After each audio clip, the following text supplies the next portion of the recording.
HVO stands for hydrotreated vegetable oil and is a type of diesel made from waste and residue oils and fats such as cooking oil. This means that the carbon footprint is very low for HVO and can help reduce the use phase emissions of cargo handling equipment with up to 90%. Today I am at Copenhagen Malmö Port, where I'll talk to environmental manager Jonathan Stoltz about their experiences with using HVO. Hello, Jonathan. Hi, Mette. Nice to see you. Thanks for having us. So tell me about your role here in Copenhagen Malmö Port. Well, I'm working as the environmental manager here at Copenhagen Malmö Port, and my main responsibilities are to secure compliance with environmental laws, permits, and also sustainability regulations.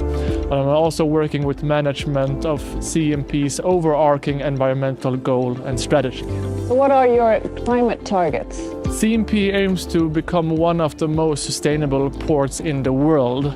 And the first step is that we are aiming to be climate neutral regarding fossil CO2 by 2025. We also have a long-term goal of being climate positive in accordance with the science-based framework by 2040. What are the initiatives you are focusing on to reach these targets? CMP is actively working to phase out all fossil fuels and energy within our operations. And some actions which we have taken now lately is that we have phased in and start using HVO 100 for all of our machinery in Malmö. We are also only purchasing green and renewable energy or electricity from sources such as wind, solar and water power. HVO is more expensive than normal diesel, so how do you justify that? Well, CMP is aiming to become one of the most sustainable ports in the world. To be able to reach this goal, we evaluate all our investments equally regarding price, quality and sustainability factors. This generally means that if an investment has a higher cost, this can be accepted if this leads to a better environmental or social impact compared to an economically cheaper alternative.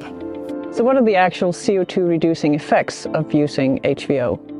By using HVO 100 instead of fossil diesel, we're decreasing the total CO2 emission from fuels with approximately 81%. In Malmö, where we have fully phased in the use of HVO 100, we have reduced our CO2 emission by about 840 tons on a yearly basis. I hope you are as impressed as I am by how Copenhagen Malmö Port has capitalized on HVO to reduce their carbon emissions. And we all need to reduce CO2, and we need to do it as quickly as possible. So maybe HVO is a place for you to start as well. See you on the next chapter of The Green Chair.